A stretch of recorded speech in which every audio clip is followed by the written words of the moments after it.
today's agenda has 1, 2, 3, 4 items on it.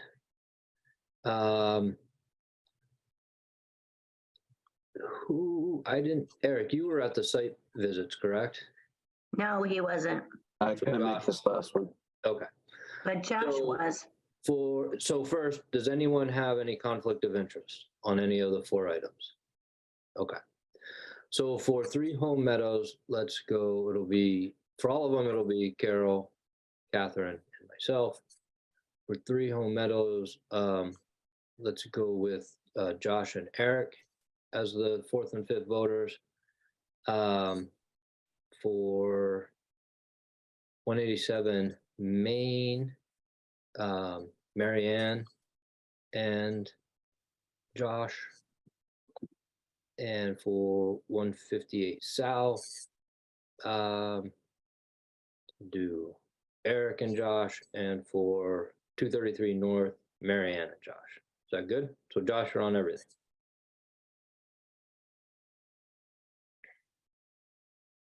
Can you handle it, Josh?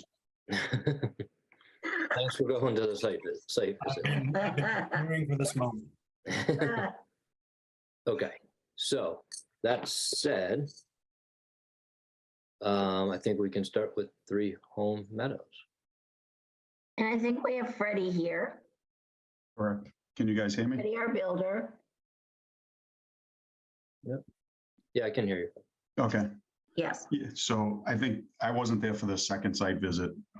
Obviously, I was away. The issue is that we covered on the site visit prior to that was the substantial rot and different things going on with the existing structure at 3 Home Meadows and the inability to repair what's there as is. We've already picked the house up, moved it to the location that was warranted by previous meetings. So now we're just trying to figure out the next step here, and taking down the structure in and of itself seems to be the most viable option at this point to getting us to the next stage, whereas the exterior of the building all has to be removed and replaced. And, probably 2/3 of the existing structure itself has to be removed and replaced as well. Is there anyone else, architect or structural engineer, or is it just you tonight? It's just me tonight. We actually have some people traveling as well on business. Mark is actually, I believe, in Italy, so Cutone. So it's a little bit difficult tracking people down right now. Okay. Tracy, that site visit was really instructive and answered a lot of questions for us, but as you look underneath the house, you can tell exactly what the problem is. Mm-hmm. Could you describe it to the rest of those who didn't make it? The big beams that go around the side look like you could put your hand through them. They're rotted. They couldn't see that. Our question was, how come you didn't know that before you raised it up and built the foundation? And you can see why. It wasn't until they tore some of the outside off that you could see everything rotted, including the vertical beams had rotted up through. It was built as a carriage house. It wasn't built like a real house. And over the years, many people changed it to make it a space, but it's really bad inside. It didn't look like anything you'd want to even walk into for fear of it collapsing or falling. It was just it's a big shame. None of us want to take a house down, but I think all of us that were there for the site visit kind of agreed this is not something you have to rebuild the whole thing, basically. I don't think I agreed, Carol. I was there, I saw it. I was not daunted by rot. I was daunted by the fact that the builders 2 or 3 years ago decided they could restore this house and preserve it. And then all of a sudden, 2 or 3 years later, the same structure, except it's up on pilings now. I guess I didn't get a definitive answer on Saturday, but I couldn't see, except maybe time and money would be affected if the building it would be easier to tear it down than to restore it. And that's always true in anything. But I thought, I didn't get a definitive answer that it was so bad that, it couldn't be repaired. It would take more time and more money than was probably envisioned at the beginning. But my feeling is, why wasn't it envisioned at the beginning? It was, yeah, sorry, Marion, it was, I mean, at this particular point, it's actually probably more difficult to take the house down than it is to set it down in its current state because of the fact that we have a new foundation. If it was taken down a long time ago with the old foundation present, it would have been an easier task to take down because you wouldn't have to worry about certain things and have parameters set around you that would prevent you from taking it down in one fell swoop. This is going to have to be a delicate demolition regardless of how it goes, but predominantly what I do as a company is restoration and renovation work and a lot of brownstones and Back Bay, Beacon Hill and whatnot. And this is a project that in particular, I would try to preserve. However, it's so far from that point that it's not a time and money thing. We've exhausted plenty of funds to this point. That's not the issue for us right now. The issue is doing it in a safe manner when I don't have the ability to hold that structure up. Once it's taken off those beams, there's physically nothing holding that structure together. So could you go into the specifics a little bit about, I'm assuming the sills are rotten, and then The sills, some of yeah, the so joists or beams are rotten, and then the rot goes up the side, the walls, or how? right, correct. So if I could, I'm just on a different computer here because I was actually traveling last week and I don't have the right stuff, because we could show pictures as well where there was basically this somewhat of like a double foundation underneath the structure originally, which is why nobody could see the rotted beams. Nobody could see the rotted sill plates, and there's actually 6x8 beams that went around the perimeter instead of conventional sill plates that you would have today.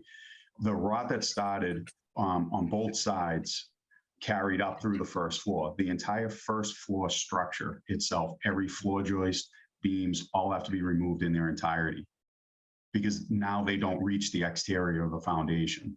Everything would have been shrunk in. If you could imagine, the floor joists are, say, 12 to 14 inches in from where the foundation would have been before because there was a brick foundation on the interior. So they rotted out from the inside and the outside. On the exterior of the building, where you have siding that comes down to your water table, the trim on the outside right above the foundation, that's completely rotted that you can stick your finger through to the basement. So there's physically nothing there to support the outside of the structure, with the exception of what we currently have in place. So the difficulty would be to create a floor system and then attach the sides in a kind of a. You would have to do something where essentially the fabric of that building has to be removed regardless of which the next step is. It's whether or not we go in a more direct approach or we go around. Like, in order to restore and work on that project, the entire exterior of the house is being removed. Well, that's not a 2/3 of the house. That's that's to be expected in an older house. Like the siding isn't. No, I'm talking about, so the siding on the going from the outside in or the inside out, however you look at it, the siding comes off, the framing comes off, the framing members, it's just going to be done wall by wall, floor by floor. And it's going to have to be removed. There's physically nothing there to support each part of it. Dan, what is your input on this?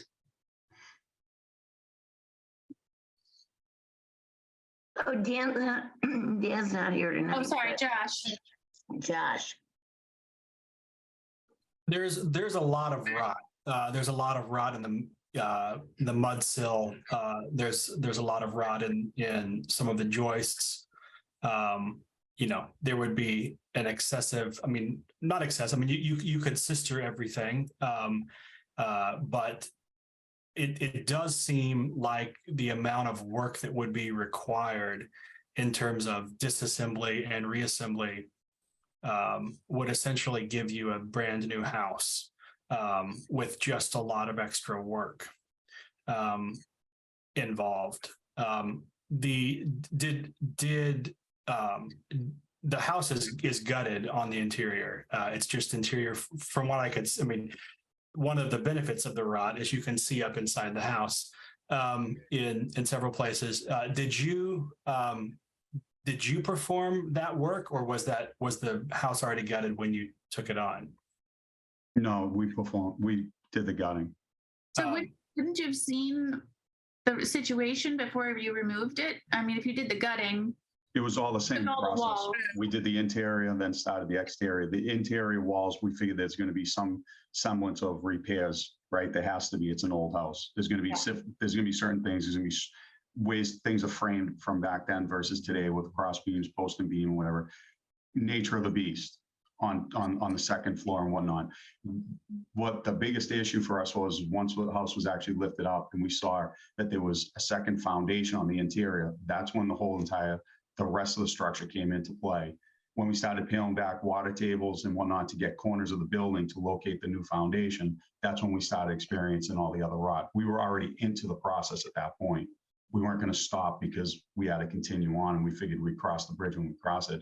However, when we got deep enough into it where we could get back under the structure, that's when we realized that there's basically nothing holding up the sides, the right and left side of that, with the exception of what we've put in place since it's been elevated.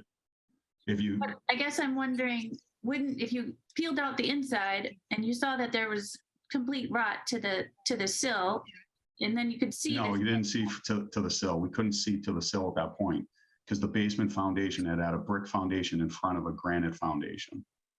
It was basically, call it a 2-foot wide foundation from the interior. And not until it was lifted off of that foundation could we see the extent of the rot in the first level. We could see things on the first floor. I'm talking about from the basement to the first floor framing. From there, we obviously knew there was other stuff when we had the interior demoed, but to the extent we didn't know. So my point, or part of my point, was that it seems like the developer of this property has made a pretty substantial good faith effort to try to save the building. I'm not saying that it couldn't still be done, but I'm saying at this point, going through the expense of lifting it from the foundation, putting it on piers, doing the interior demo, it seems like if you wanted to make a case that, hey, we should demolish this house, they could have done so more cheaply without having gone through all of this process. So I take them at their word when they say that they think this house is beyond saving. The one thing that I would like to see if we moved forward with a granting of the application would be to see some sort of documentation from an architect, a structural engineer, because I think the record that we've created so far is not super substantial, despite what we may have seen with our own eyes. I think that makes good sense. I'd also like to see alternate plans for a house, because that house is awkward the way it is. It looks like a repurposed house, and I wonder if we could see alternate plans for a house. It was stated on Saturday, Catherine, that the replacement house, if this house was demolished, would be exactly the same as the house that was demolished. And I think I heard that correctly on Saturday. I don't know. Yeah, I mean, that would be the idea. If the intent was to keep the look of what's there based on the historical nature of what was approved originally, then that's what we would replicate. If there's modifications to that, then that you guys would want, or things that would be more period detail, then we would obviously entertain that as well. There's a lot of things that have been ordered for the existing structure as it sits right now. The windows that were ordered originally, the Green Mountain windows that were approved through the board have all been ordered for the existing house. So this isn't something that was premeditated. We tried doing. I've ordered windows. We've repurposed existing windows and whatnot. Okay. But we've ordered the windows for the existing structure. These weren't ordered for a new structure that, they were ordered 6 months ago. Yeah. So the idea would be, or the intent would be, to replicate what's there if that's what's actually, wanted by the board. Is that what, I mean, and I can't even, I've never experienced this before, Andrea. Is this, it's almost like a new house then, isn't it? Yeah, let's take a minute. I think there's some abutters here. Are there any abutters or anyone who wants to speak?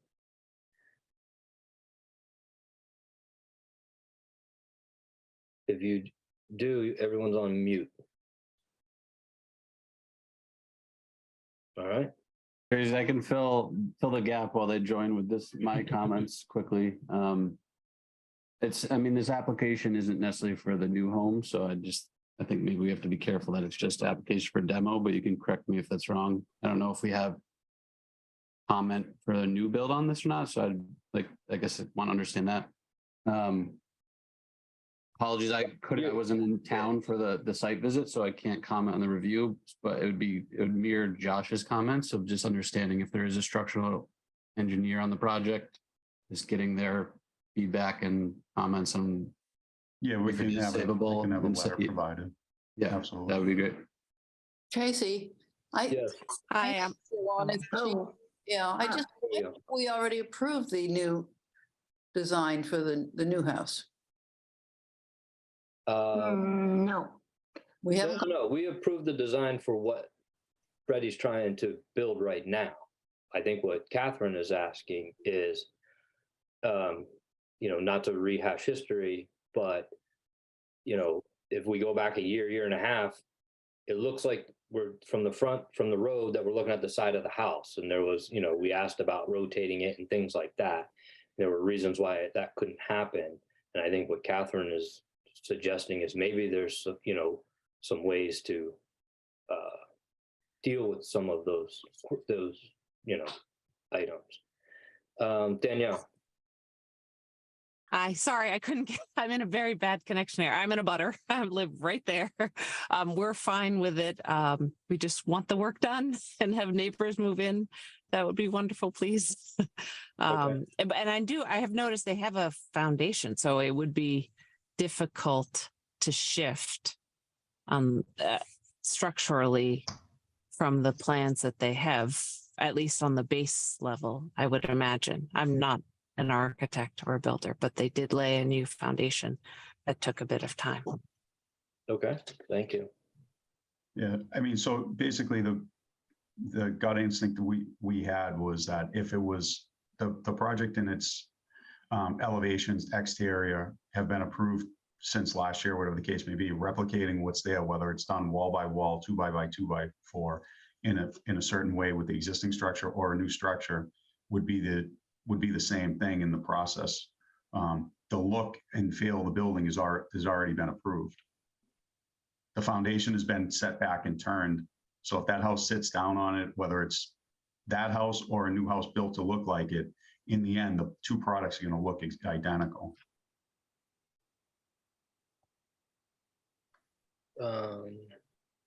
I have a question. I guess I'm not understanding this double foundation, this 2-foot wide foundation. But I'm assuming that it's because it was so wide, it was obscuring seeing some of the rock from the basement. And it wasn't until it was lifted up off that 2-foot wide foundation. Exactly. So now, I understand that some of the joists are too short, and I saw the damage on the perimeter beams. But I guess I don't fully understand why the whole wall would have to come down to repair some of the rot on the wall 2-bys. Why they couldn't be replaced or sistered on or something like that. Why does the whole exterior wall have to be removed? Coming out of, working your way out of each corner, away from each corner, there's substantial rot on the first floor 2x4s from vines and whatnot that have grown up through there over the years. So that's stuff that we uncovered in the original demolition. So we figured, again, we'll be going to be replacing and removing and replacing certain 2x4s on the first floor. What it plays into is a floor system. And when you have balloon construction, which you have walls that go straight down to the sill plates underneath, you have a floor system built into it that certainly doesn't reach the outside perimeter foundation walls.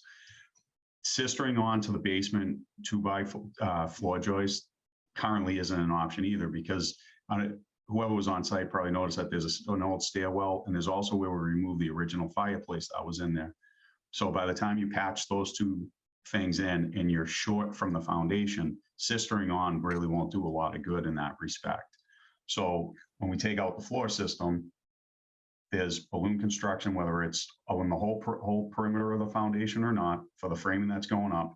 You have 2x4s on that exterior wall that come and sit down. They need to sit on something which is completely rotted out. The floor system is completely rotted out. First floor out exterior studs don't reach anything now. So what I would have to do is do everything backwards, set the house down and do it section by section around that entire building, the 4 walls, and then take each first floor wall side by side, remove it and replace it. The exterior is getting stripped, the frame is getting stripped, and it sits on a new first floor deck. Second floor is probably the best floor out of everything, with the exception of irregular framing that was just period, you know, what they did back then. And probably trying to save money at the time, whatever the case may be. You know, that stuff that can be repaired.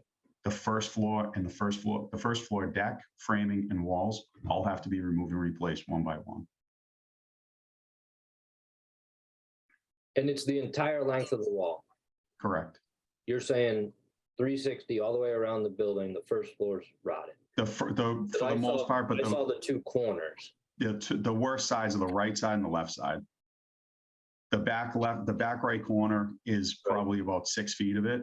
The front is probably, I would say, I'll call it the front where, not the front door that's on the side, the new front door area that you see as you drive up to it. That's probably your best side. That's probably not completely rotted, but my framing goes left to right. So I'm taking out floor joists. I'm taking out a floor system. If I have to prop things up a certain way, I don't know of a safe way to personally do it. I've been framing a long time, and I don't know of a safe way to set that house and do it section by section. We've done a lot of underpinning over the years when there are foundations or different issues like that. It's completely different structure with this wood structure and the way that it's built.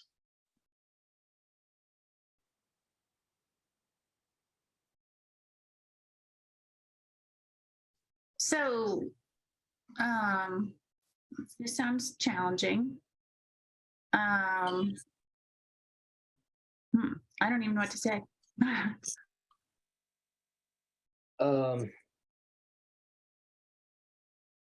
In the end, the look, feel, and style of the building would be exactly the same as what you see today, because we're still, regardless, not talking the new side, with what the existing structure is, the whole entire exterior of that building is going to be stripped. The first floor framing is going to be stripped. So as we do that, we have to hold up obviously a second floor while we do the first floor. It's I don't know how to describe it other than it's completely backwards of a system. And when you're propping up, it's not like I can take out the whole side. We're doing it in sections.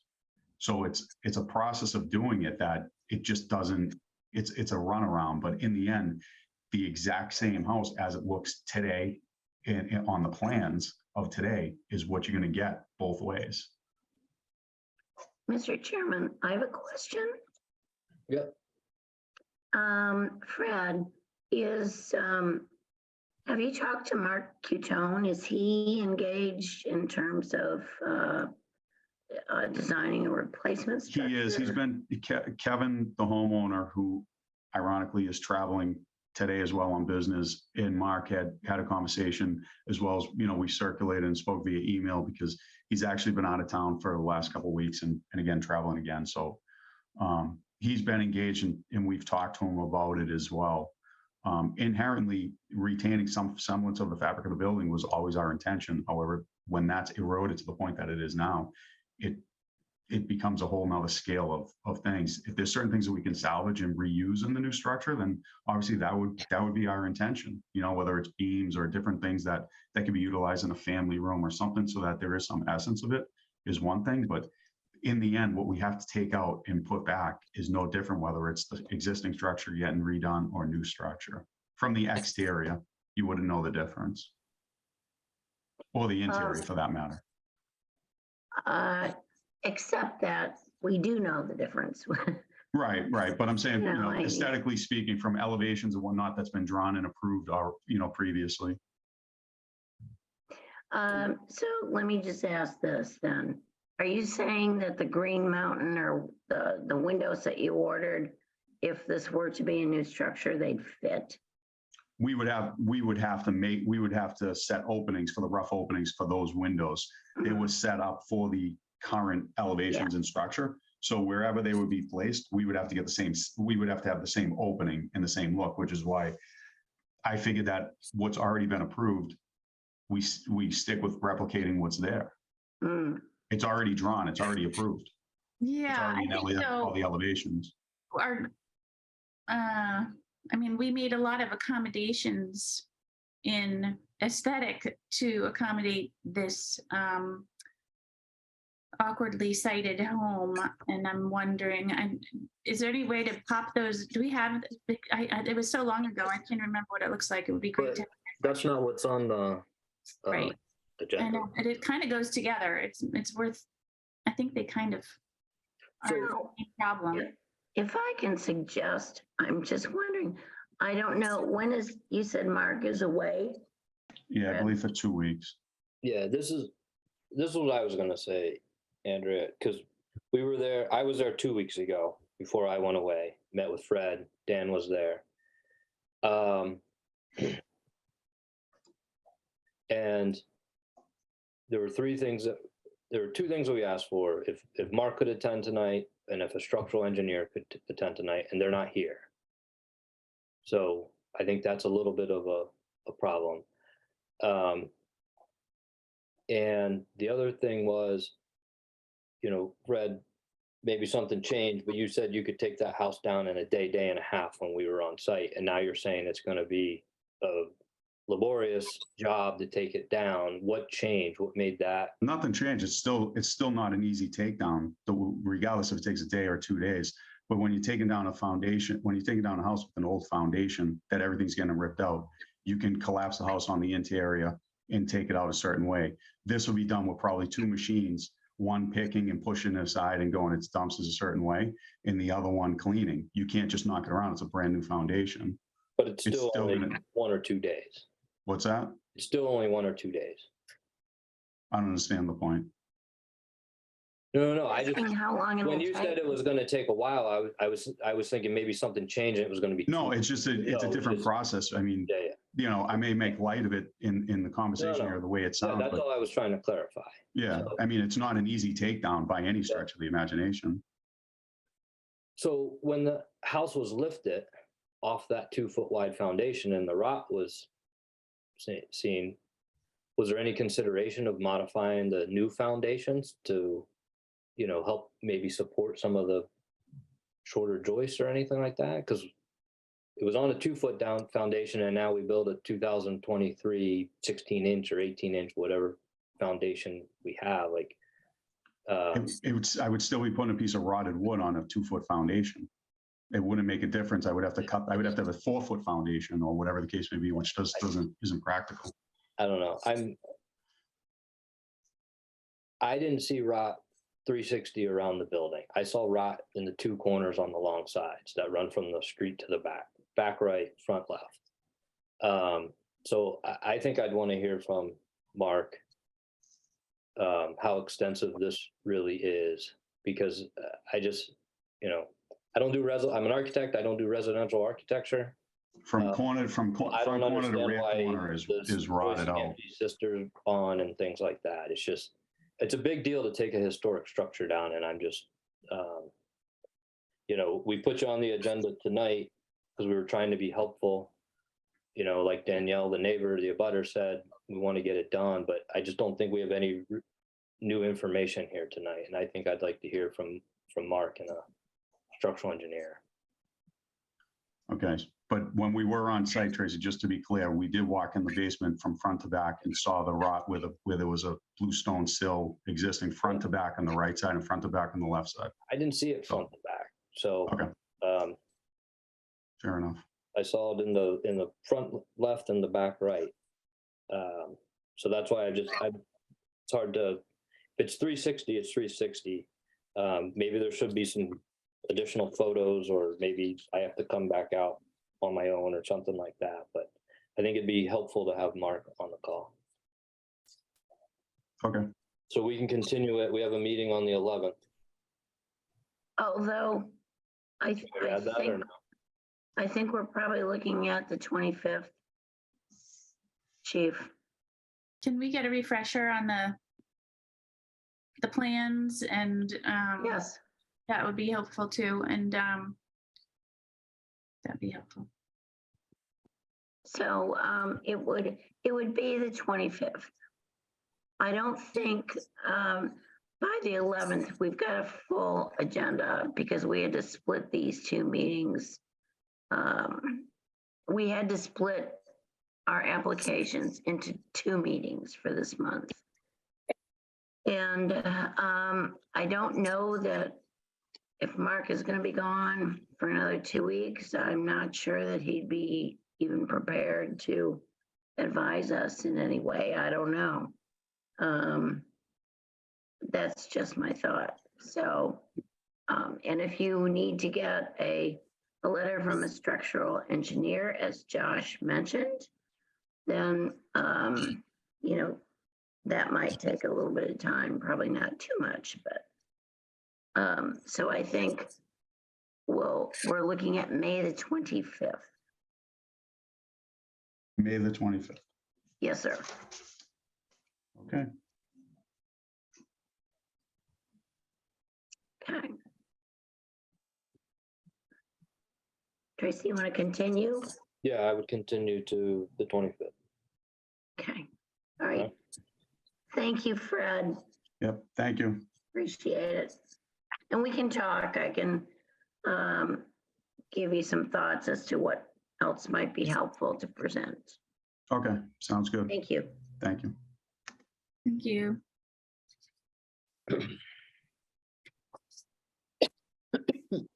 All right, next on the agenda, 187 Main. Just to recap, the voting members are Carol, myself, Catherine, Marianne, and Josh. Hi, Danielle. Hi, Welcome. nice to meet you. Thank you. So this is a different Danielle. We just talked. This is a different Danielle. That was my neighbor. This is actually, I see what you guys are talking about because I see the house, you know, in the background. And is John here? Hopefully our case is easier. Is John Yes. here, Teriyaki? Yes, he is. Hi, good evening. Hi, John Oh, there Teriyaki. you are. I didn't even see you. Hello. Hello. Nice to see you. Thank you. Nice to see you as well. And I have some drawings that I can share to introduce the project and take any questions from the board. Okay, let's see. I have to facilitate this. So, Okay, sounds good. sorry. Just give me a sec.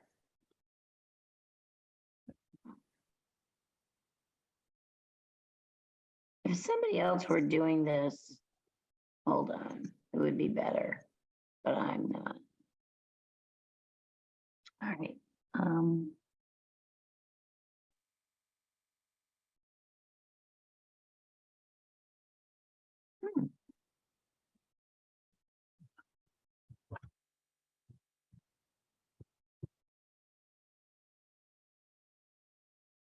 I don't know. Heidi, I know you're there. Any thoughts? Sorry, can you repeat that, Andrea? I am having trouble getting a screen share for our friend, John Teriyaki. Okay. Heidi is brilliant. I don't know about that, but you just need to make him a co-host. Okay, so I do that by how? You can go up to his little square and there should be 3 dots in the top right corner. And Yes. Make him a co-host. yeah. Yippee. I've been promoted. Okay, thanks, Heidi. No problem. Brilliant. Thank you. Okay, that works. So I'm going to share my drawings. 187 Main Street, and Danielle Delmonico, the homeowner, is here as well. And just to give you a brief overview of the site, this is a site plan from that was done for another purpose years ago, but it does show the house along Main Street. And marked in red is the rear wing and the small greenhouse structure that we're planning to replace. And what this doesn't show, in addition to the distance, is the vertical topography of the site, raising pretty dramatically. If you've seen this house, and I have some pictures, as well that will illustrate that. So from the, I guess looking towards the left side of the house from Main Street, there's a driveway on the left. And here's the existing front colonial revival mass of the house, the rear two-story wing, and what we're doing is actually behind that. So it's really not visible from Main Street. And then I have two other photos that I got from Google Street. So this is the right side of the property. Again, it's really not visible. But even then, we do want to present the drawings, and because you could argue that maybe a little corner of this existing greenhouse may be visible. So at least what we're doing there, we'd like to review with the board. So here's the front mass of the house, the middle portion, two-story mass that is kind of secondary to that, and we're not really doing anything here. What we'd like to do, number one, is to replace this greenhouse, basically take it away and create a recessed patio and expose the existing. There are three, I'm just going to zoom in. There are three pairs of French doors with an arched top wood that we would like to expose and create a recessed patio under here. And we would also like to get matching wood columns, as in the existing portico, to basically support this recessed addition as part of that work. Secondarily, this rear wing, we would like to move this entry towards the left, and we would like to reconstruct this chimney, pushed slightly towards the left in the same exact design. And we would like to replace these windows with new windows with matching size and style. On this side, again, this is really not visible. And then on the back side of this rear wing, we would like to add a new sliding door here with a new entry door on this side, and then replace this existing sliding door with a new sliding door. And then on this side over here, add new kitchen windows, replacing these three windows. This is a better view of that on this little piece. And again, none of this side is really visible from Main Street. But I will show you the drawings in a minute, showing these replacements. So existing floor plan, showing the greenhouse structure, the front portion of the house, the entrance portico. So there's an existing recess in there with these French doors, and basically what we would like to do is to expose that recess, make it a covered outdoor patio with two columns. And then the new entry door configuration and the sliding doors that I mentioned. We would also like to add a pergola, create a patio here and add a pergola structure with solid cedar members on this side. And again, not visible, but still we're trying to be as historically appropriate as possible. So this is a comparison of the facades existing at the top, proposed at the bottom. So here you can clearly see the difference between the existing greenhouse protrusion compared to the exposure of the existing French doors and the new patio. And the relocation of the entry, and literally using the same exact entry overhang with brackets, which is, by the way, a recent construction. But we plan to reuse that and basically move it over, recreate the chimney to give us better floor plan space, and then essentially get windows that are the matching same design, but solid wood exterior and double pane glass. This is the backside of the house, showing the end of the greenhouse and then showing the profile of that recessed porch. With the new kitchen design, basically replacing the existing 4-panel sliding door with a new 4-panel sliding door. And then lastly, on the right side elevation of the house, again, replacing one 4-panel slider with a larger 4-panel slider, entry door, patio, pergola, and then new kitchen windows, replacing the existing. And anything basically to the left of this line is not being touched. So in summary, that's the project. And we'd be happy to answer any questions.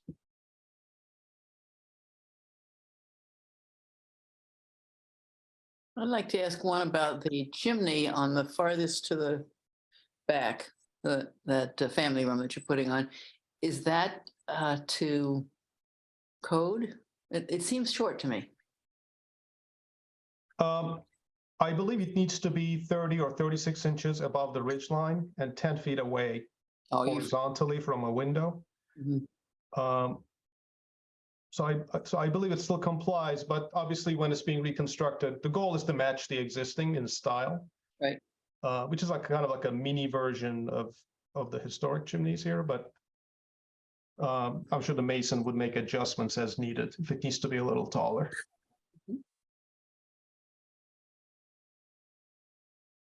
I have a question.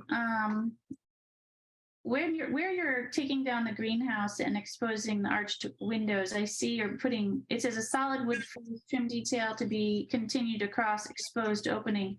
But and it's a covered porch, but I don't really see like a roof system. So is it just pergola style with wood across the beam? Oh yeah, I should have clarified that. So the second floor overhangs.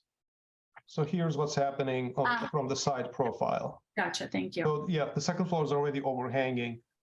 So it's kind of carved out already. I see. Okay, that's very helpful. Yeah, I should have mentioned that in the intro.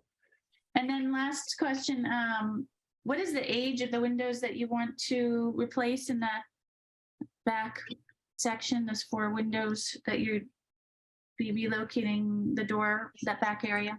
Yeah.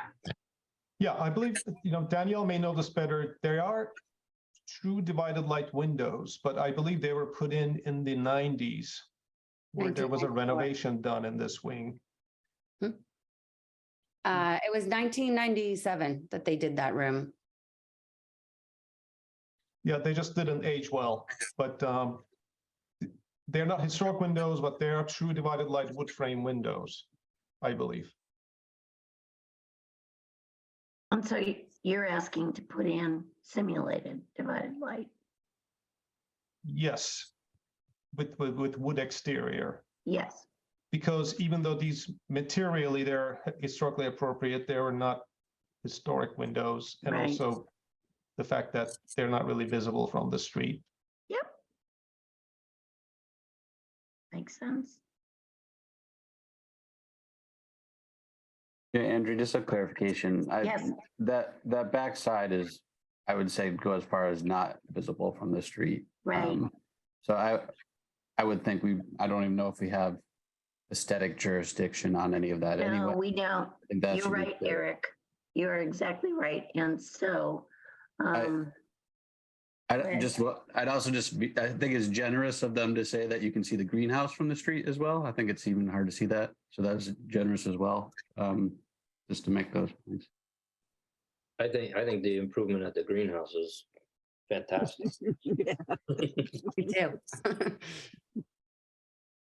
So, Eric, you make good points. You're exactly right. And so, normally if it's something that we can't see, that would be something we'd approve anyway. So, but since we can't see it, that would be a certificate of non-applicability for anything we can't see. So I think to John's credit,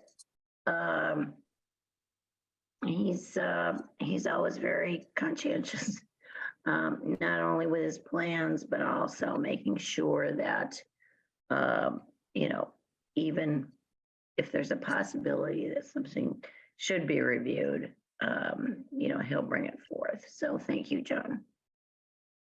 I think it's a big improvement to expose those beautiful windows. It really is. so Andrew, are we issuing a certificate of Yes. of appropriateness? For the removal of the greenhouse.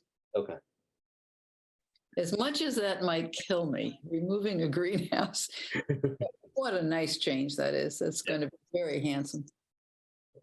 I'll make it. Okay, go ahead.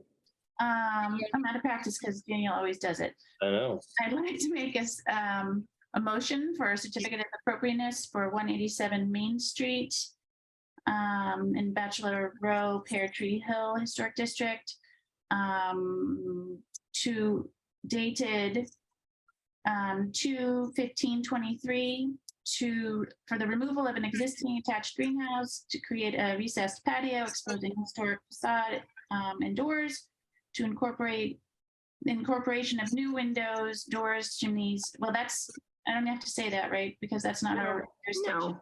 So, So yeah, just we're the exposure of the historic facade and doors. good. We'll let the greenhouse. All right, Carol. Second. Okay, I second it and I vote for it. all right. Catherine, Aye. Marianne, I, and Josh. Aye. Night for me, so motion passes. Great. Thank you very much. Thank you very much. Thank you. Thanks. Have a good night. You too. Good night. All right, I gotta find my agenda.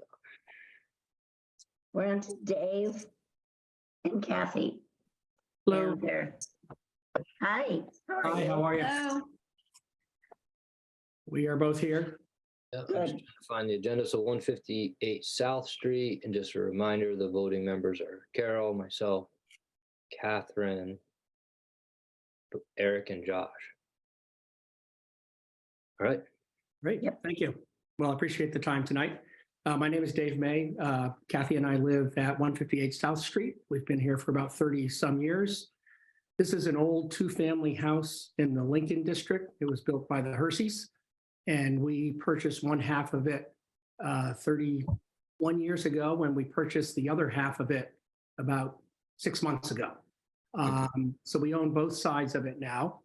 And what we're looking to do is see if we can put a loop to connect the two driveways.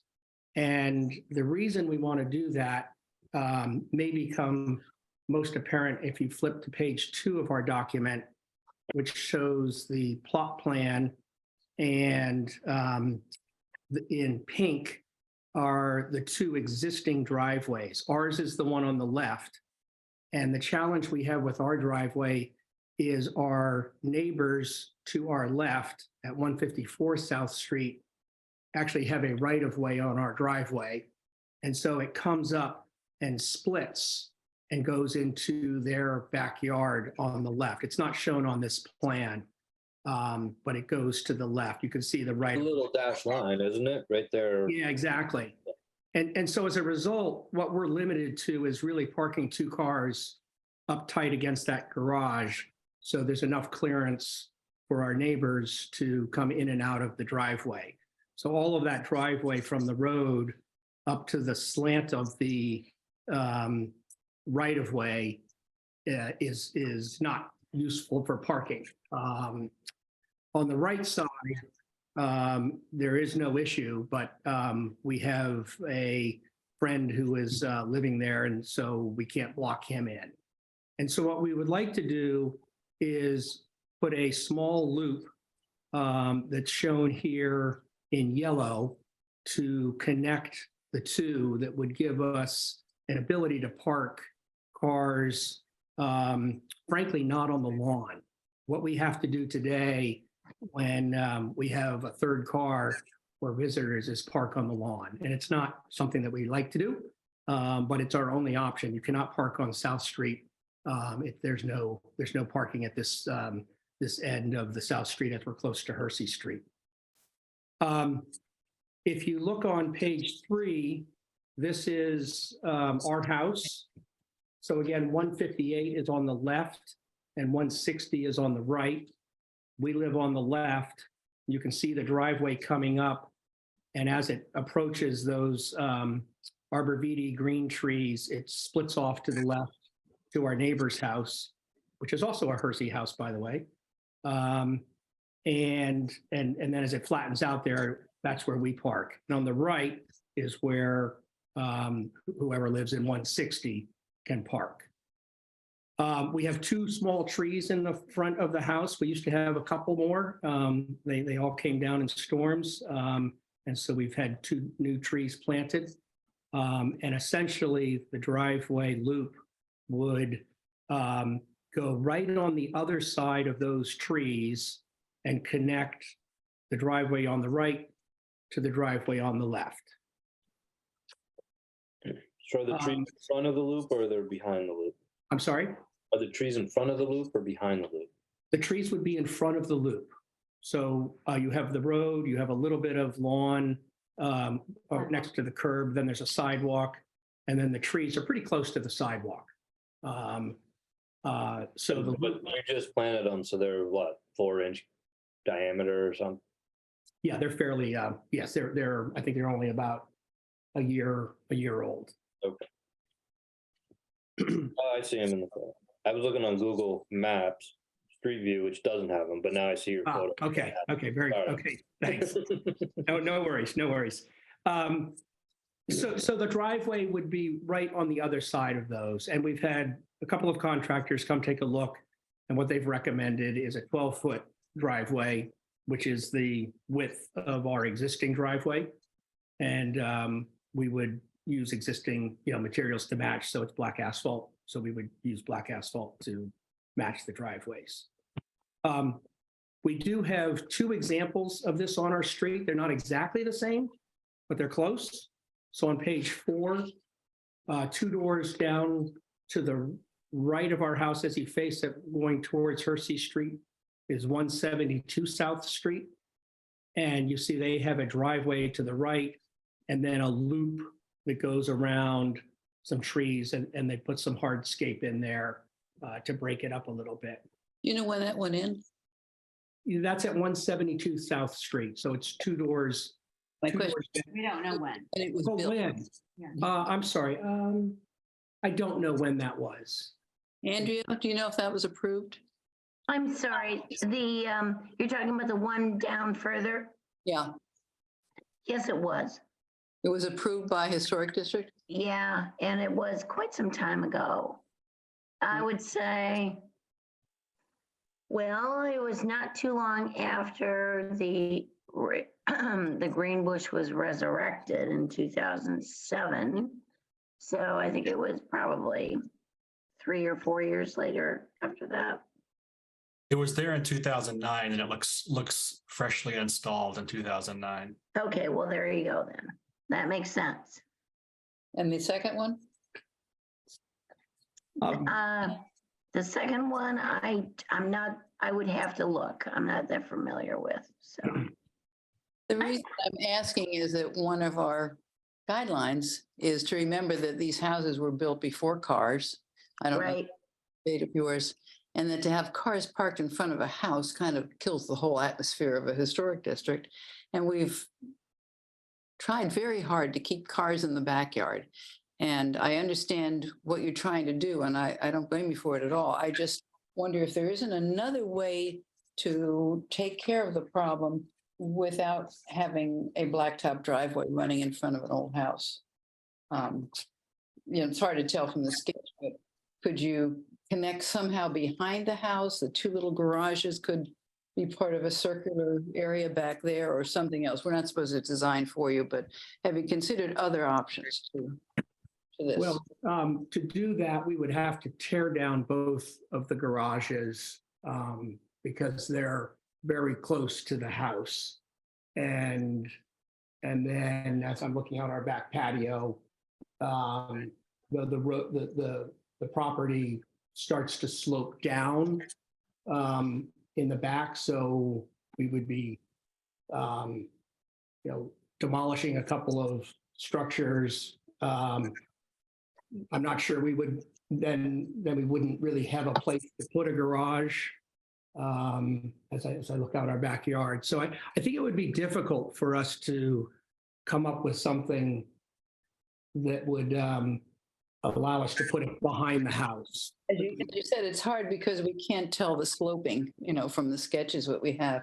Could one of the garages just be backed up 50 feet and give you space to turn around back there or park or something? Or I mean, again, we're not supposed to design for you, but have you thought of anything else that? I have, we- Cars parked in the front yard regardless of what we do. we also have a zoning restriction. The garage that we have existing is right on the property line. Right, yeah. And so to put it in the backyard, we wouldn't be able to do that, given how close we are to the property line. If you brought it in from the property line and just put it back further? Still on the property line. It would, technically there's enough room in our backyard. It does get wet back there. We had an architect once come over and look at the possibility of putting a barn, and the way the topography is, there's a hill coming down from the back, and our land slopes downward and sort of creates a little low spot. And the first question he asked is, how wet does it get back there? And we actually have pictures of our kids in the winter paddling in kayaks and rowboats in the big puddle that's in our backyard. So his reaction was, you could build back there, but you're probably looking at a couple $100,000 of site work before you even set a first piece of wood. And you're intending to keep these as two separate homes with two separate drives. You're not combining them into one big house. That's correct. That's correct.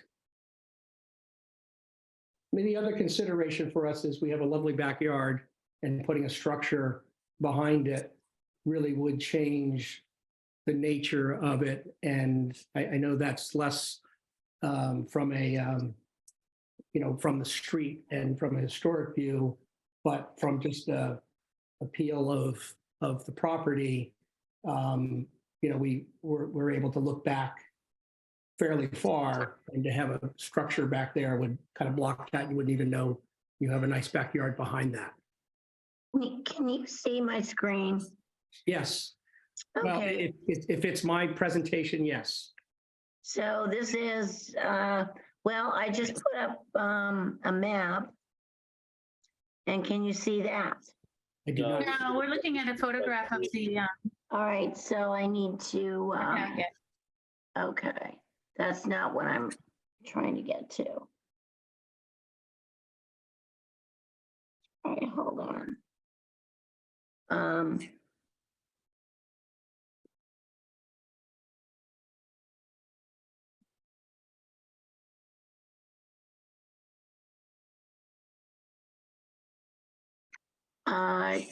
Unfortunately, I'm not able to get this map up, I don't think. I mean, I looked on the satellite photo and the backyard is Yeah, wooded. Looks like there's mature trees back there. and it also, it clearly shows that one garage is just right on the lot line. And, yeah, you've got a lot of space in back, but in terms of, I don't know, let me just ask this, Dave, are you planning on keeping your cars in the front of the house? Well, from a practical standpoint, we have no option.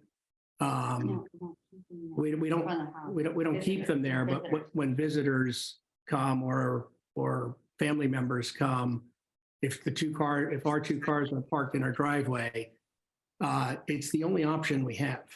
And so it's not an ideal option.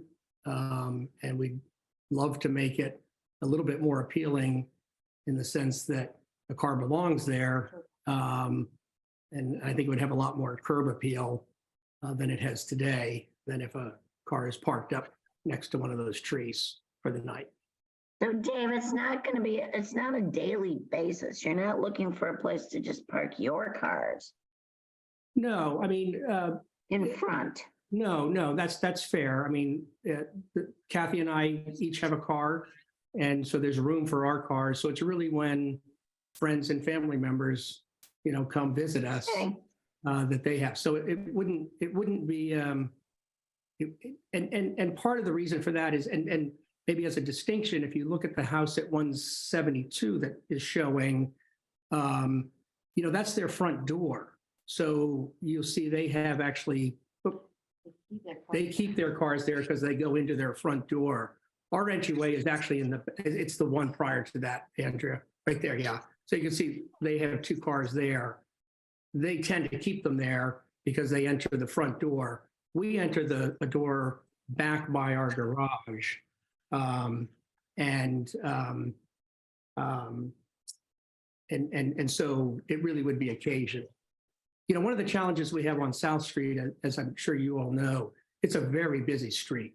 Yeah. And from a safety perspective, you can't stop on the road. People fly through that intersection now with the stoplight at Hersey. We're fairly blind, as they come around the bend. There's not a lot of room for anyone to do much before they are upon our driveway. So, keeping cars off the street is clearly not only a priority, it's a necessity. And as a result, we just need someplace that they can be. Here's a quick question. Are there options besides asphalt? I know we have the cart paths on Main Street. That's more of a rustic look. Have you considered other materials that might be a little bit softer, a little bit more water permeable, a little more, less 2023? Sure. What was the material that you mentioned? Keystone. Even like pea stone or gravel, or I've seen the 2 tracks. I can't think of what they're called when you have the 2 wheel. Oh, right. Yeah. There's other options out there that might not look so contemporary. I mean, definitely seems like a safety issue to me. I would also say that I would like a little bit more. I know your topography is tricky because it kind of slopes up, and then you have another berm, and then you have your stairs. But it would be the yellow arc is looking a little like awkward for radius turning, and I'd love to see something a little bit more specific with an actual site plan that someone has. I don't know. It looks a little close to the street. Yeah, a little close to the street, and maybe there's options. It doesn't relate to the house. It's just sort of stuck on close to the street, and then you still have to traipse up the lawn. I don't know. I'm just wondering if there's other. Yeah, well, obviously I was the author or the architect, drawer of that arc, and so it was more conceptual than actual. So. We are trying to manage cost here. It didn't seem like something that required a landscape architect to do. We certainly could consider other materials. The only downside to stone is they get knocked around and end up in the street or end up in the sidewalk. It's a fairly heavily traveled sidewalk with lots of kids, bikes, skateboards, especially now that it's been repaved. Thank you, Town of Hingham, for doing that. Not really. So there are trade-offs. We had thought, one way to soften the asphalt might be to put some cobblestone along it. I'd have to look and see sort of how everything prices out, but we're certainly open to options that would make it. We don't want to see a big swath of black in front of our house either. But it's sort of a necessity for us to try and do something. I'd like to propose to the commission that we do a site visit. I think of all the places we've ever seen, this one demands it. I think we might see a lot of options. We might fall in love with their plan. Who knows, but I think we sort of have to see it. I don't get the sloping. I don't know about the backyard. I'd like to add it to our list for site visits. Yeah, I think I agree, Carol. And Dave, understanding that, trying to control costs, do you think that you would be able to maybe stake out kind of where you want it? Because right now we have a unscaled drawing with a highlighter marker on it. you know? Sure. Fair enough. Fair enough. So, Yeah, you one, know, I would be happy to host you all for a site visit. And two, I can stake out something that would mimic, what we've talked to. yeah, I mean, we don't need a stake every 3 feet or something, but to give us an idea of, how far back from the sidewalk, Yeah.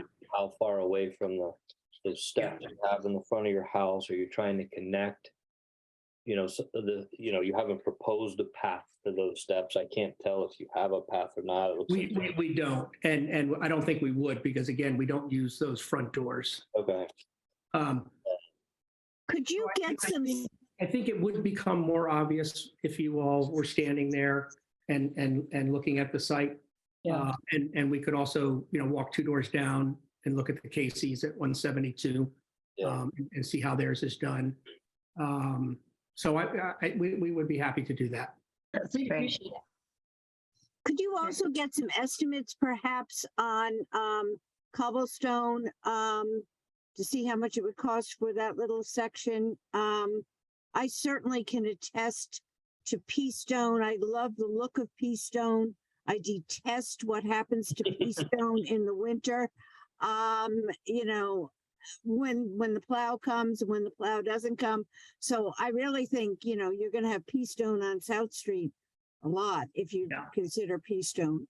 But I would think the cobblestones, maybe it's a small enough area, might be a doable alternative to black asphalt Yeah. in the front yard. Yeah. I like them. They're definitely not cheap. That's why a lot of people do the apron at the start of the driveway, because today they put a concrete pad down first and then they put the cobblestone down. So Really? yeah.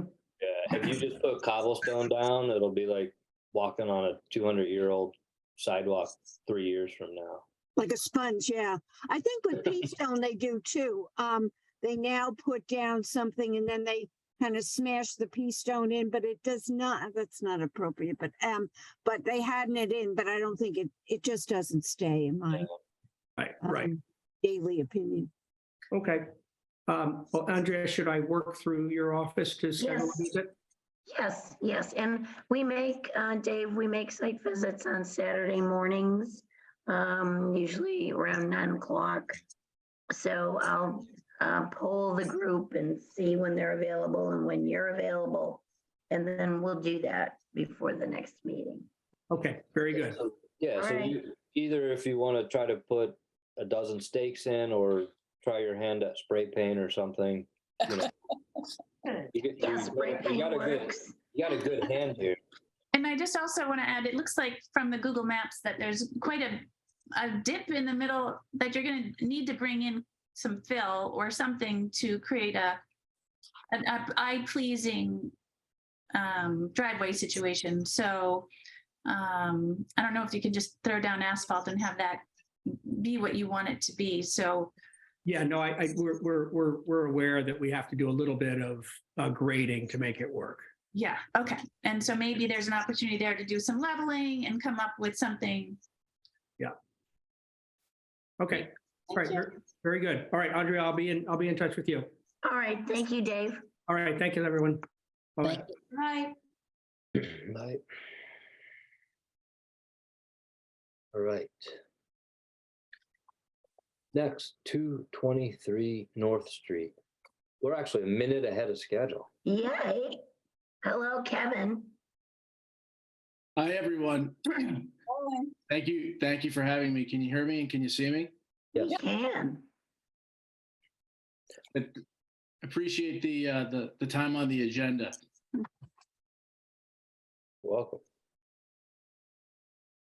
So this is my first visit to your distinguished commission. So you're going to have to take me by the hand and tell me exactly what it is that you'd like for me to lay out for you or questions you'd like for me to answer? Why and yeah. We can do that. Tracy can help you. Sure. Are you gonna put the application up? Yeah, I'm gonna try and do that right now. So, Maybe while Andrea is doing that, I just could give you a little bit of background on my family that's new to this property. If that's at all helpful, just to put us in context, we're new to Hingham. Fantastic. We'd love to hear. Just quickly, my wife Brooke and I, we have 3 little girls that live at 223 North Street, 7, 5, and 3. And we moved to Hingham from Boston during the pandemic, which I'm sure is not unusual. I'm sure you've seen a lot of folks like us move into town. And we feel incredibly fortunate that we landed in this town and in this property in particular. For me personally, I grew up in a small town in Maine, in a community with a lot of historic charm, like the town of Hingham, which was a big draw for me. So I'm very sympathetic personally to having grown up in a historic district and in a historic community. I don't know if any of you have ever been to a place called Paris Hill in Maine, on the way to the Sunday River, if you've ever gone that way. But if you do, that's actually a place where some presidential history, like here in Hingham, exists with Abraham Lincoln in the middle of town. Hannibal Hamlin, one of his vice presidents, I can't remember the first or the second, lived at Paris Hill in Maine and was I think also the governor of Maine. And so there's a lot of history, and it's an historic, nationally recognized historic district, and it also centers around a prominent historic political figure in many ways. So there's a lot in common from my standpoint in terms of understanding the importance of maintaining historic character. I'm sorry, what was the name of the town you just referenced? The place called Paris Hill in Maine. Paris. It's in Western Maine. Okay. And I would encourage anybody here to, if you happen to be in Western Maine for any reason, to drive over Paris Hill. I think you'll find it a very interesting and possibly exciting experience for people who are drawn to the Historic Commission. Cool. Thanks. Yeah. Put it in the agenda. Beautiful view of Mount Washington and that sort of thing from the top of Paris Hill as well. Okay, I'm gonna attempt to do this. Let's see, is this? Yes, this is it. All right, are you seeing this? yes. Good, yay. All right, so we've got that. We're getting past that. All right, so here, let's see. Baxter, where are you, Kevin? Oh, here we go. Okay. So here's 223, Kevin's house. And he's next to what used to be the Hersey house right here. And this major driveway, this large driveway goes back to, hold on. No, I didn't mean to do that. That goes back to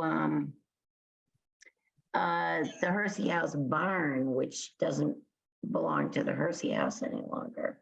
But anyway, so that gives you, and then the fire station is across the street. That's All right. right. So is everybody oriented? Kevin, is this on your property? A portion of it is, you can see that, I think it's the western edge of that wall is right on the property line and sort of into our property just slightly. Yep. Did the committee or members of the committee have a chance to actually look at this in person before the meeting today? Drive by it or look at it at all? No. Okay. I'm looking at it on Google Maps. Yeah, I visited it. And you've got good pictures. Looks like Stonehenge. Yeah. Yes. So I'm happy to sort of explain the rationale and what we're thinking and why we came to you. But please tell me how you'd like to proceed. Go ahead and do that. Tell us what you're thinking and what you're hoping to achieve and why you'd like to take it down.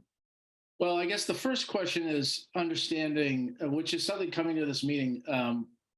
Andrea, unless something's changed since you and I spoke a few days ago, it didn't appear that there was anything of historic significance, or at least there was any sort of recorded documentation about any kind of historic significance of this wall.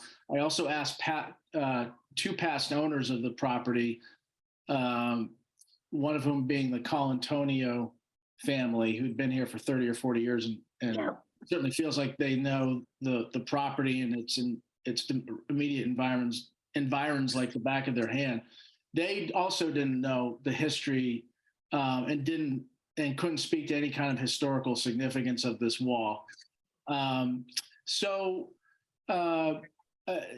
It's partially on our property, and then it's also partially on that strip of property that goes up to the barn, which belongs to the McDowell family. And actually, this is a good place for us to start. This picture right here, if everybody can see this. So that driveway, if you go back and you look at the GPS or the plot plan image, you don't have to scroll back here, but just as a refresher, that driveway that Andrea described, we have an easement that's written into our deed that allows us to access that driveway, which takes you up to that barn in the back, but also it turns into our driveway. And so we have a right of way there. So that effectively is our driveway. Okay. When you come out of that driveway and you pull onto North Street, and particularly if you've got small children, that car that you see that's behind this post represents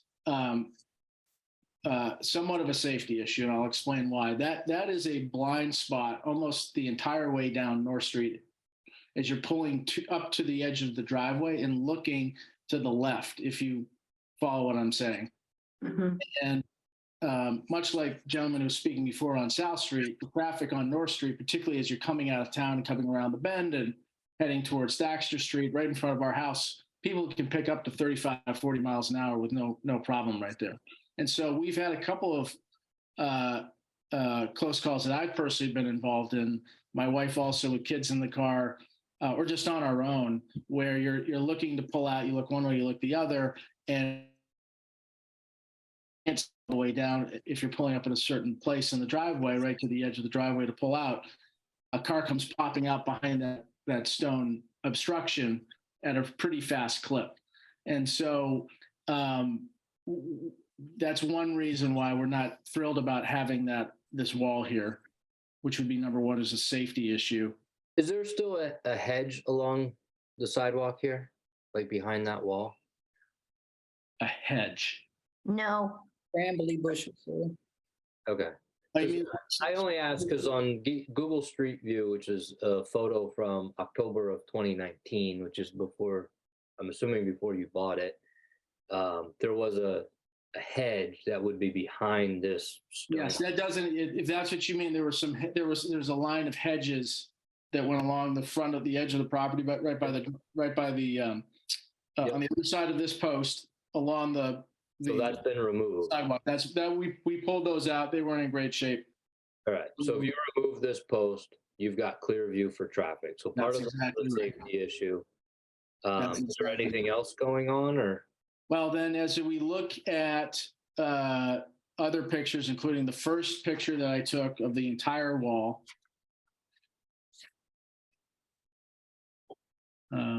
if we scroll up, oops, I'm sorry, this is, you might Very not. dark, Kevin. Yeah, it's pretty dark. This one's, to look at this in pieces of the wall. I took one picture that's sort of panoramic here, but it's also not in a way that you can see. Even though it's not fitting on the screen, we can see it in our packet. It looks like the wall is, I'm going to say 50 feet long, but you said some of the wall is on the adjacent property that you have an easement on. Are you looking to remove the entire wall from post to post? So that would be our request. Our request would be, yes. You have ownership of the entire wall? No, but we have, as you see from the signature on the application, the owner of the property has signed off on our request, Kim McDowell, to have the wall removed. Okay. Because secondarily, the wall isn't not in great shape. It's in disrepair. There are rocks that are in different places. We can look at exhibits, closer exhibits like the third or the fourth or the fifth. So Yeah. we plan to remove the wall and just kind of We would grade it take out. it out a little We bit. would basically grade it out because you can see that the stones aren't in great shape. They're not. It's my understanding that actually a car ran into this wall at some point over the last couple of years before we bought it and sort of blew up those rocks, which have not been repaired. Some of them are discolored. There are old shrubs and bushes that have grown up over it. It's just sort of unsightly. And then the last piece of this is that even if it was in decent condition, which it is not, it is, if you go back to the original plot plan image, the first image that we looked at. This one? This one right here. Yeah. Now, this wall with the two posts, there isn't anything that exists like it on the other side of the driveway as you enter it. Which is to say that it's sort of this freestanding structure that doesn't have a matching wall like it on the other side of the driveway. It's kind of just sort of hanging out there. And aesthetically, it sort of looks strange, even if it were in decent condition. If you actually look also at the last exhibit that I included, which is a survey which the McDowells provided, that was taken in 2011, you can see that from that survey right here, you can see the stone wall, right, that's outlined in the survey. And to the point I was making, there isn't another matching wall on the other side of the driveway. Andrea, can you make me host? I'm on Google Maps and there is a little stone wall on the other side. There's a reconstructed stone wall, but it doesn't look like. It doesn't have the post. It's not, and there never was, to anybody's understand. I guess it's a foregone point. Yeah. Right. The wall that exists, just on that point before we move on, the wall that exists Where's there Tracy? now. Oh, there you are. So, Go ahead, Josh.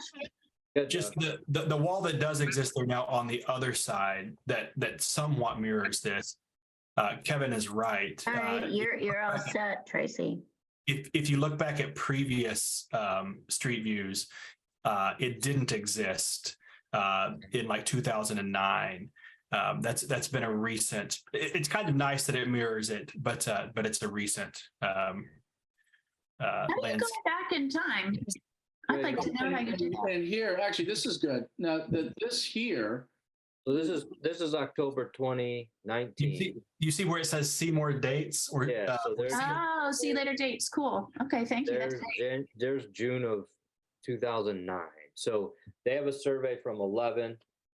There The you wall go. didn't exist. Okay, well, that's a pretty good example right Sometime there. between 2011 and 2017, this reconstructed wall showed up. That must have been when they redid Hersey House and the barn. So this is the wall they're looking to remove.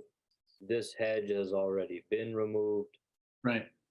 So when people are pulling out of this driveway, whether they're at the barn or whether it's Dave and his family, I'm sorry, Kevin. the last owner, Kevin and his family, it's just for them, it's a safety issue. So you're looking to remove these hedges if they still exist, this post, the wall, this post, and just kind of a simple regrade. We would take these stones out, and these bushes still exist. This would be taken out and be regraded. And because again, the other part of this is that there are no stones for the remainder of our property. It sort of just it's sort of just hanging out there, so to speak. Whereas the Hershey house did stone. Exactly. You know, you're sort of, it's clicking as to I just anytime we have any kind of stone work even though there's no provenance particularly for it, it definitely, in my mind, and I think historically, it adds a historic gravitas to a property. It shows the history of the land, and it tells a tale of what was. So I'm very hesitant to suggest to prove pulling out something that does add character and charm. The safety issue, I think maybe a site visit would be wise, but it seems like there's, good 6 feet past the stone pillar that should allow for decent visibility. I guess my feeling is on any stone wall, I would kill to have a stone wall like that in my property. Any kind of stone wall would be a delight to have. I'd be picturing at my house. I agree, Catherine, and I think we absolutely should not rule on this without visiting the historic district, because they have lovely old maps of that old part of town. It's maybe a long shot, but it's possible. It has something to do with the history of the town. Remember when they started digging the train under downtown Hingham, they found an entire Indian settlement from way back, from the beginning of the habitat of this area. This could be nothing, and it could be somebody in 1950 who got a load of rock and decided to start to build or something. I am a little curious why anybody would go to all the trouble of constructing those 2 posts like that. And I think it's worth unless you're a big hurry and you have to get it done for some reason because you're going to put another building in or something, I think it's worth taking time to go down to Deirdre and talk to her about this and see if maybe some of the old Julian Loring maps might have some of it. He looked at all these old houses and dated them. He may have made comments about some of this or what it was used for. To your point, Carol, I did do some research, and the Loring maps, there's nothing indicated on the Loring maps. Nor is there, I wasn't able to find anything in the narratives for this particular property or for the Hersey house. So it doesn't mean something doesn't exist, but I haven't been able to find it yet. I also, I think years back, there was a whole lecture series on stone walls of New England.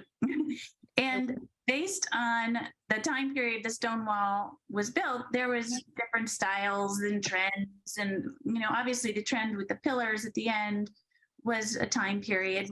I don't know what it is. I can't recall what it is, but it does, the creation and development of stone walls is like a time marker of how our history has evolved. And I guess this is not as cut and dry as it has no purpose and just needs to go in my mind. So would you be willing to give us some time to get comfortable to just? Of course. No, of course. I mean, part of it is just understanding let me be clear. I love stone walls as well. This stone wall just happens to be not in great shape, causing this blind spot issue. And again, like we said, it's look as you come into this driveway, it is also just sort of, it's not balanced with what's going on the other side. And so the combination of those things is sort of what brings us here to have this conversation, that it would look cleaner from the road to not have sort of this stone structure that's not in great shape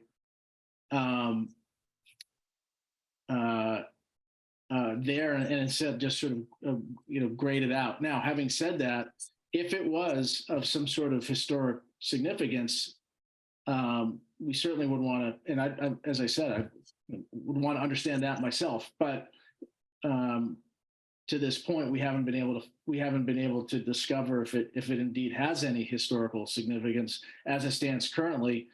Yes, it's a stone wall, but it's not in particularly great shape, among other things. Just a question, because if we come to the site, we can't deliberate.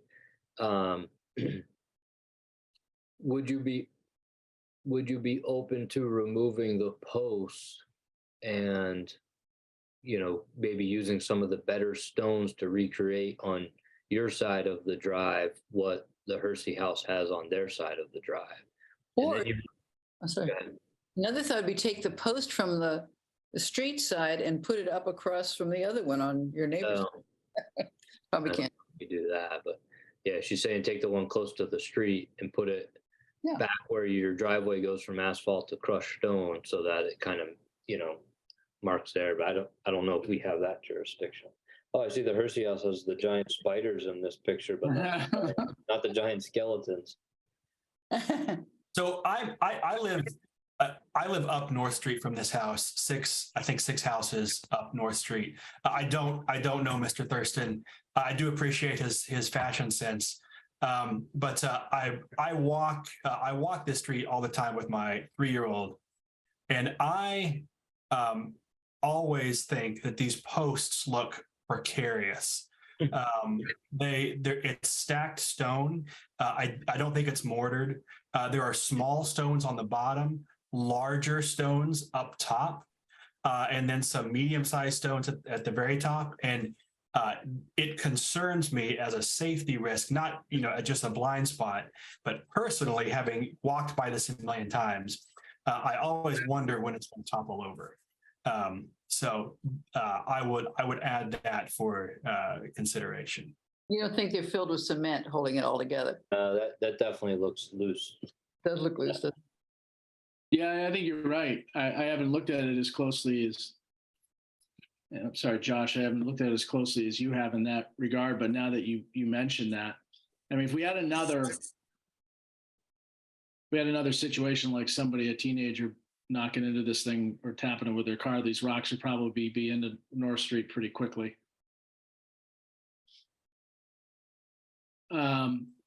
I understand entirely that this requires more consideration. I didn't think there would be a quick decision on it, particularly if you haven't seen it in person yet. So we just simply want to, work for the best outcome here. And if you think it requires what you're describing, by all means, and happy to meet you and do whatever I need to do to facilitate a in-person visit. Should we tag it onto our other site visit? Yeah, Kevin, I don't know if you were on when I mentioned to the previous applicant that we generally make site visits on Saturday mornings around 9:30. And so I'll coordinate with you to see what might be available. You don't have to be there. It's always helpful, but it's something that we can look at. So hopefully we can pick a date that's convenient for you. Sure. Okay. I appreciate everybody's time. Thank you. Thank you, Kevin. Thank you, Kevin. And Great. We'll see you again. Keep me posted, Andrea. Have a good evening and go Celtics. Yeah, for sure. Thank you. Oh, isn't the draft tonight? The NFL draft is tonight too. Yeah. Holy moly. Thank you. Okay, thanks. Bye-bye.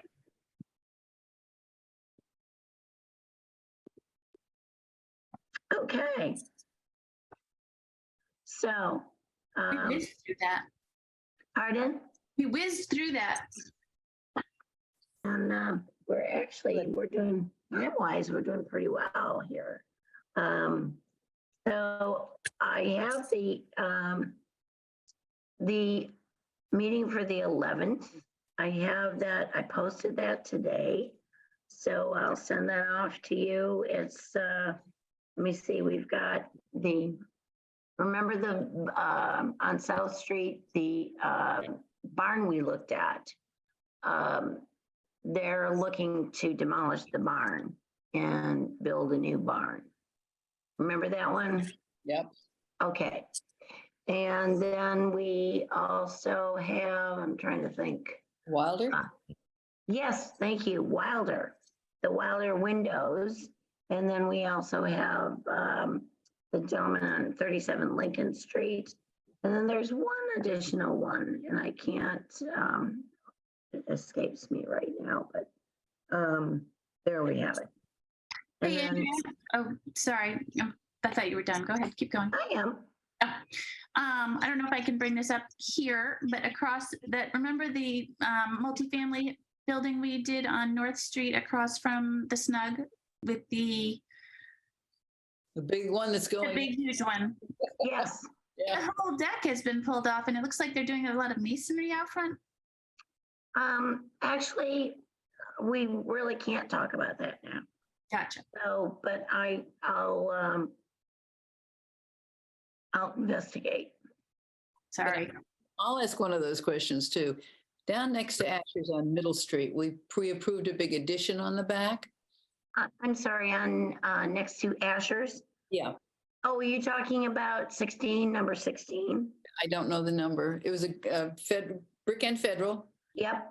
big addition on the back. That's been stopped several times. Do you know what's going on? Yes, I do. And so we can't talk about that either in a public meeting because it's not on the agenda, but it will be going forward. So that's happy. Good. Just wondering. Well, let me just say, one thing I can tell you is that with the new energy code, and I know that, several of you can speak more to that than I can, but with the new energy code, it's become, I had to write a letter, maybe I sent it off to you, that talked about the fact that just because they put the addition on, and the addition meets the new energy code requirements, but the existing house, I had to talk about why they shouldn't, and they don't want to either bring it up to the current energy code, because as you know, that would mean, more installation, ripping off the interior walls. It would mean doing some other work up in the ceiling for insulation purposes, changing out the windows. And those are original windows in that house, by the way. Yeah. And so there, it would have great consequences for that. And anyway, I think the whole point about the way houses were built when that one was built in the 1700s. What house are you talking about, Andrea? I think I lost 16. the Number 16. Oh. And it's as you turn onto Middle Street from Common Street or whatever. It's one of the first on the left. Brick and yeah. But are you saying that the code requirements are requiring the whole project to be upgraded? Who would you? Well, what I had to do was to write a letter explaining why that would not be, because the historic properties are still protected by the building code. But what I had to do was to justify why they couldn't, we didn't want them to rip everything off and put in new insulation. And the plaster would be gone from the interior. Do you think it'd be useful, just because I think this, Tracy is probably very familiar with too, the new energy code is one of the more complex changes we've seen in recent years. I'm wondering if it'd be helpful to get a more expert on that. I'm familiar with larger scale construction, but not necessarily single family implications. All right, that's a great idea. We could probably get one of at least the consultants I work with to come in and kind of like educate us about the I think that would be implications. I think that would fabulous. be helpful. I thought we were exempt from energy. I think the existing home is, but the additions have to be, any new construction has to meet the new energy code. Right, but they don't make you go back to the old part of the house. Right. change that. Well, apparently, it sounds like someone asked that question and Andrea had to write a letter saying why the existing home didn't have to That meet. could come up a lot. I think maybe a form letter where you just fill in the date of the house and the, have it all pre-written saying this is why we don't do this. Well, I think also. there the certainly will be architect- complications when the I'm sorry, Eric, additions. go ahead. I was saying there's certainly going to be complications when the additions are more blended. It's easy when it's here and there, but we're going to have. Point. So I think it's probably worth us being educated of what that. I like process that is. idea. Okay, let's talk about it and see if we can get, who we can get to do that. You and I, we can come up with somebody. I think Dan would probably. And envelope consultants are doing that for us now. So he might be. Or good. Hoyt or somebody who does that all the time for a living. Yeah, exactly. Now, I will tell you that the parish house, they had to do something, they had to do exactly the same thing. And so they had to prepare a rationale for why they didn't have to, change out the windows and do whatever What else. brings it to what size addition, like what brings it to that level where Any new construction. Massachusetts is one of the most aggressive states with the energy code. And but I know the house. similar to Eric, I'm more familiar with the larger scale. There's another update coming on larger scale, July 1. Really? Yeah. I can see the Main Street was like a full gut, Main Street, the old parish house, but Lincoln Street was just a little addition off the back. So none of the front was being touched. Correct. Not Lincoln Street, sorry, Middle Street. Correct. Nevertheless, I'll go back and I'll send you, I can send the letter from the building commissioner and the letter that he received from whoever the inspector was, who was looking at the ratings for the energy ratings. And then I'll send you my letter.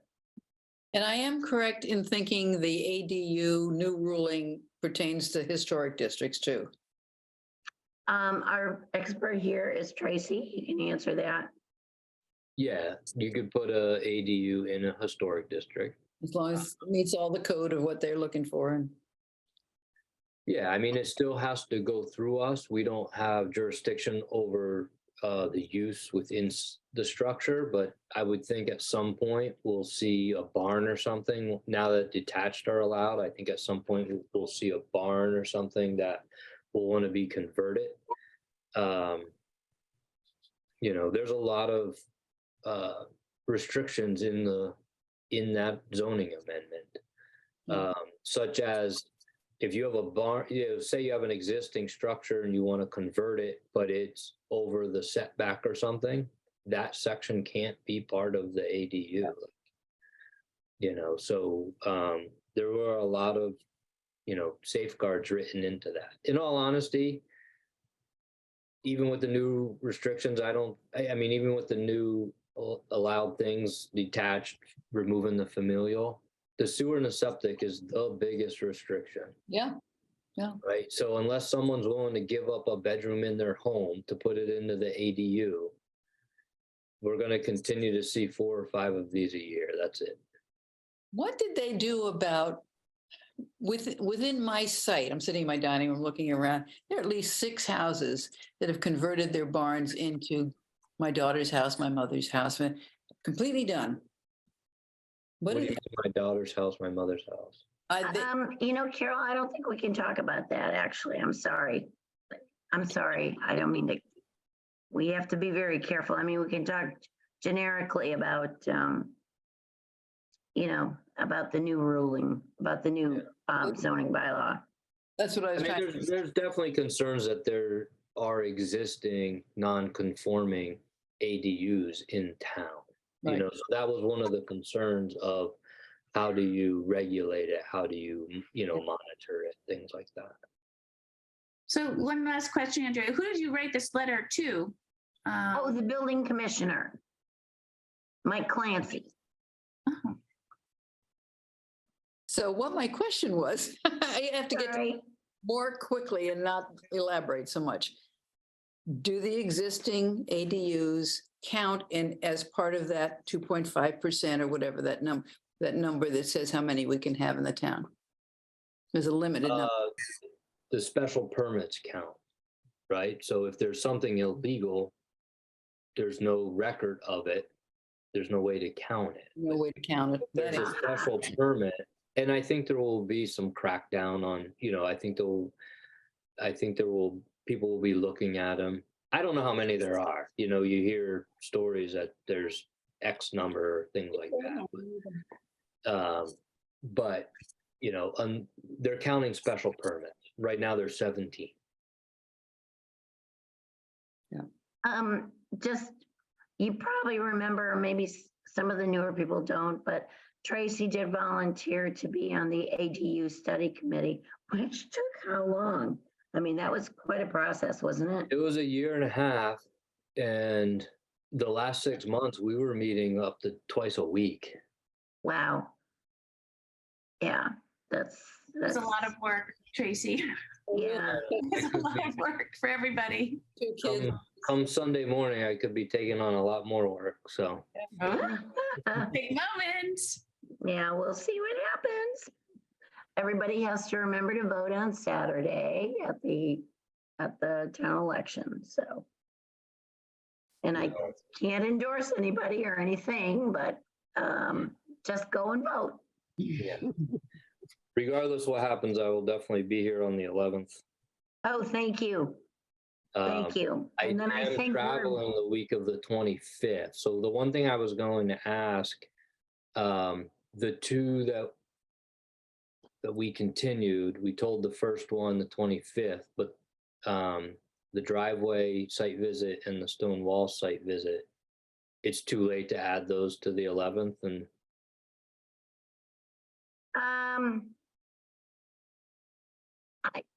I only asked because I'm going to be here the 11th. It'd be great to just close them out. Let me look at that tomorrow. Okay. Oh, because they're continued, so I could move them. Yeah. Because I think they will be quick. I don't think they're going to be 30-minute. We're going to know. Yeah. All right. So I'll look at that tomorrow, Tracy. Thank you.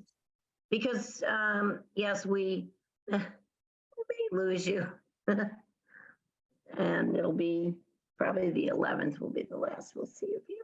Are we at full force? Do we have all our spots filled? How many spots? No, and I was twisting somebody else's arm. I think we're too short right now. Yeah. So. I'm starving. All right. Oh, okay. Yeah, time to go. All right. TikTok. So is there a motion to adjourn? So moved. Is there a second? Second. All right. Carol, how do you vote? Aye. Catherine? Aye. It's an aye for me. The meeting adjourned.